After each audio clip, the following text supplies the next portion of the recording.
Hello, എല്ലാവർക്കും പുതിയൊരു വീഡിയോയിലേക്ക് സ്വാഗതം.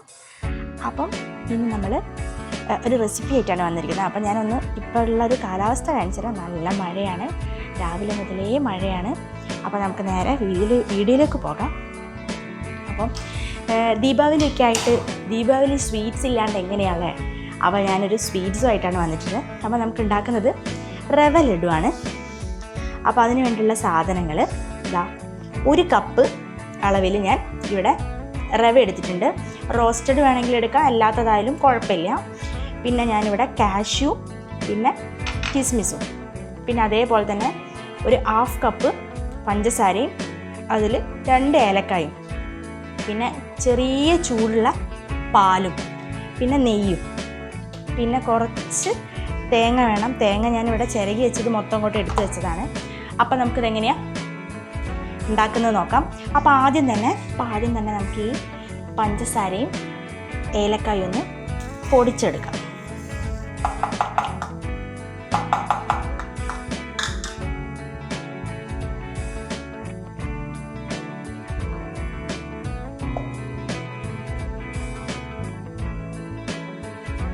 ഞാനിവിടെ ഒരു പാത്രം വെച്ചിട്ടുണ്ട് ഇത് തയ്യാറാക്കാൻ വേണ്ടിയിട്ട്. അപ്പോൾ പാത്രം ഒന്ന് ചൂടാവട്ടെ. പാത്രം നല്ലോണം ചൂടായിട്ടുണ്ട്. ഇനി നമുക്കിതിലേക്ക് നെയ്യ് ഒഴിക്കാം. ഞാനൊരു 2 സ്പൂണ് നെയ്യ് ഒഴിച്ചെടുക്കാം.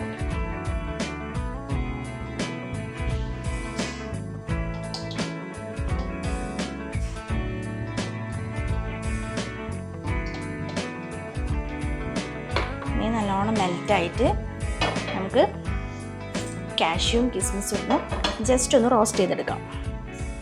അപ്പോൾ ഞാൻ റോസ്റ്റ് ചെയ്യാനുള്ളതൊക്കെ ഇട്ട് കൊടുത്തു. ജസ്റ്റ് ഒന്ന് റോസ്റ്റ് ആയാൽ മതി, അധികം അങ്ങോട്ട് കരിയിച്ച് കളയണ്ട.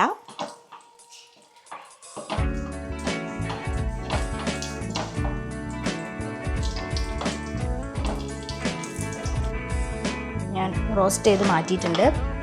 ഇനി നമുക്ക് ഇതേ പാത്രത്തിലേക്ക് തന്നെ റവ ഇട്ട് കൊടുക്കാം. അളന്ന് വെച്ച റവ ഇട്ട് കൊടുക്കാം.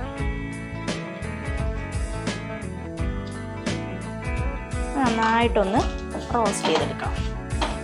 റോസ്റ്റഡ് ആണെങ്കിലും അല്ലെങ്കിലും നമുക്കിതൊന്ന് ആ നെയ്യിലിട്ടിട്ട് ഒന്ന് ഒരു 5 മിനിറ്റ് ഒന്ന് വറുത്തെടുക്കണേ. എന്നാലേ ഉള്ളൂ റവ ലഡു നല്ല സോഫ്റ്റ് ആവുള്ളൂ, അല്ലെങ്കിൽ ഇങ്ങനെ കല്ല് പോലെ ഉണ്ടാവും. നന്നായിട്ടൊന്ന് റോസ്റ്റ് ചെയ്തെടുക്കാം.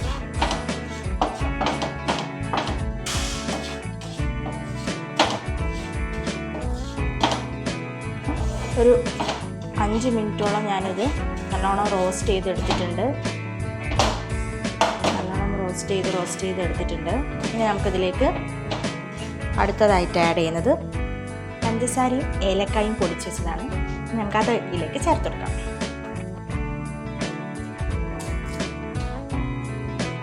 ഒന്ന് മിക്സ് ചെയ്ത് കൊടുക്കാം. ഇതിൽ പിടിക്കാതെ നോക്കണം കേട്ടോ. പഞ്ചസാര ആയതുകൊണ്ട് പഞ്ചസാരയും റവയും കൂടി ആകുമ്പോൾ ചിലപ്പം പഞ്ചസാര ചൂട് തട്ടുമ്പം ഇങ്ങനെ മെൽറ്റായി പോകും. അപ്പോൾ അത് അടിയിൽ പിടിച്ചു പോകാൻ ചാൻസ് ഉണ്ട്. അപ്പോൾ നല്ലോണം ഇളക്കി കൊടുക്കുക.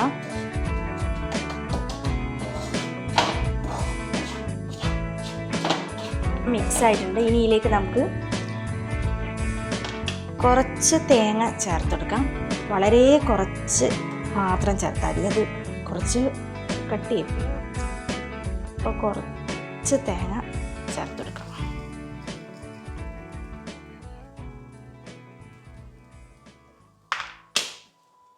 ഇളക്കി യോജിപ്പിച്ച ശേഷം നമുക്കിത് ഫ്ലെയിം ഓഫ് ചെയ്യാം. ഇനി നമ്മൾ നെക്സ്റ്റ് സ്റ്റെപ്പ് പറഞ്ഞാൽ, അപ്പം ഇതൊന്ന് ജസ്റ്റ് ഒന്ന് തണുക്കാൻ വേണ്ടി വെക്കാം. അപ്പോൾ തണുക്കാൻ വേണ്ടി വെക്കുന്ന സമയം ഒന്ന് ജസ്റ്റ് ഇളക്കി കൊടുക്കാം കേട്ടോ.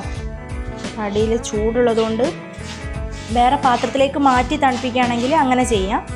ഞാനിപ്പോൾ ആ പാത്രത്തിൽ തന്നെ ജസ്റ്റ് അങ്ങനെ നല്ലോണം ഇളക്കി തന്നെയാണ് തണുപ്പിച്ചെടുക്കുന്നത്. ഇനി നമുക്ക് മിക്സീൻ്റെ ജാറിലേക്ക് ഇട്ട് കൊടുക്കാം. കുറച്ചായിട്ട് നമുക്കിത് ഒന്ന് പൊടിച്ചെടുക്കാം. ജസ്റ്റ് ഒന്ന് പൊടിക്കുക പറഞ്ഞാൽ നന്നായിട്ട് അങ്ങോട്ട് അരച്ചെടുക്കണ്ട, ജസ്റ്റ് ഒന്ന് ക്രഷ് ചെയ്താൽ മതി. നമുക്ക് പകുതിയായിട്ട് ഇട്ട് കൊടുക്കുക. ഞാൻ ചെറിയ ജാറാണ് എടുത്തത്. അപ്പോൾ നമുക്ക് ജസ്റ്റ് ഒന്ന് ക്രഷ് ചെയ്തെടുക്കാം. അപ്പോൾ അത് നല്ലതായിട്ട് പൊടിച്ചെടുത്തിട്ടുണ്ട്. പൊടിച്ചല്ല, ജസ്റ്റ് ഒന്ന് ക്രഷ് ചെയ്യുക. അതിന് നമുക്കിതൊന്ന് വേറെ പാത്രത്തിലേക്ക് ഇട്ട് കൊടുക്കാം.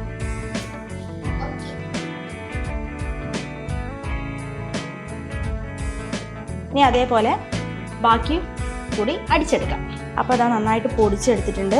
ഇനി നമുക്കിതിലേക്ക് നേരത്തെ കാഷ്യൂം കിസ്മിസും കൂടി ചേർത്ത് കൊടുക്കാം. ഇതൊന്ന് നന്നായിട്ട് ഇളക്കി കൊടുക്കാം. അതിന് ശേഷം ഇതൊന്ന് കുഴയാൻ വേണ്ടിയിട്ട് നമുക്ക് കുഴച്ച് ഉരുട്ടിയാക്കി എടുക്കാൻ പാകത്തിന് വെള്ളത്തിന് പകരം നമ്മളിവിടെ ചെറിയ ചൂട് പാലാണ് ഒഴിച്ചു കൊടുക്കുന്നത്. അപ്പോൾ അതാ നന്നായിട്ട് പാലൊക്കെ ഒഴിച്ച് സെറ്റാക്കിയിട്ട് ഇനി നമുക്കിതൊന്ന് കൈ വെച്ചിട്ട് കുഴച്ച് നോക്കാം ഇനി പാൽ ഒഴിക്കണമെന്ന്. അപ്പം ഇനിയിപ്പോൾ പാൽ ഒഴിക്കണ്ട. ഇനിയിപ്പം പാലൊഴിച്ചാൽ അധികം ലൂസായി പോകും. അപ്പോൾ നമുക്കിതിന് ഇനി കുറച്ച് നെയ്യ് ഒഴിച്ചിട്ട് നമുക്കിതൊന്ന് ഉരുട്ടയാക്കി എടുക്കാം. കയ്യിൽ കുറച്ച് നെയ്യാക്കിയാൽ മതി. കയ്യിൽ കുറച്ച് ഞാൻ നെയ്യാക്കിയിട്ടുണ്ട്. നെയ്യ് കുറച്ച് ടൈറ്റാണ്, വീഴുന്നില്ല. വളരെ കുറച്ച് മതി. എന്നിട്ട് നന്നായിട്ട് കുഴച്ച് നമുക്കൊന്ന് ഉരുട്ടിയാക്കി എടുക്കാം.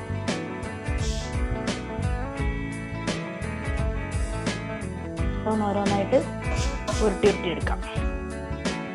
ഞാനിവിടെ ചെറിയ ചെറിയ ലഡുവാണ് ഉദ്ദേശിച്ചത്. അതാകുമ്പോൾ മോനും കഴിക്കാനൊരു കുറച്ചും കൂടി കംഫർട്ടായിരിക്കുമല്ലോ. വലുതാകുമ്പോൾ അവനും ഒരു സുഖം ഉണ്ടാവില്ല. അതുകൊണ്ട് ഞാൻ ചെറിയ ചെറിയ ലഡുവാണ് ഉദ്ദേശിച്ചത്. അപ്പം നമുക്കിത് ബാക്കി കൂടി ഒന്ന് ഉരുട്ടിയെടുക്കാം. അപ്പം അങ്ങനെ നമ്മുടെ റവ ലഡു ഇവിടെ റെഡി ആയിട്ടുണ്ട്. അപ്പോൾ എല്ലാവരും ഒന്ന് ട്രൈ ചെയ്ത് നോക്കാം. നല്ല ടേസ്റ്റ് ആട്ടോ. ഈ ദീപാവലിക്ക് നമ്മളൊന്ന് റവ ലഡു ഉണ്ടാക്കി നോക്കൂട്ടോ എല്ലാവരും. അപ്പോൾ എല്ലാവരും ഈ റവ ലഡു ഉണ്ടാക്കിയിട്ട് ഫീഡ്ബാക്ക് അറിയിക്കാം. ആയിരിക്കും. നെക്സ്റ്റ് ടൈമും ഇതേപോലെ നല്ല അടിപൊളി സ്വീറ്റ്സും സ്പൈസിയും ആയിട്ടുള്ള റെസിപ്പി ആയിട്ട് വരുന്നവരെ ബൈ. ഐവി എങ്ങനെയുണ്ട്? ആണോ? ഇഷ്ടമായോ? കഴിച്ചോളി.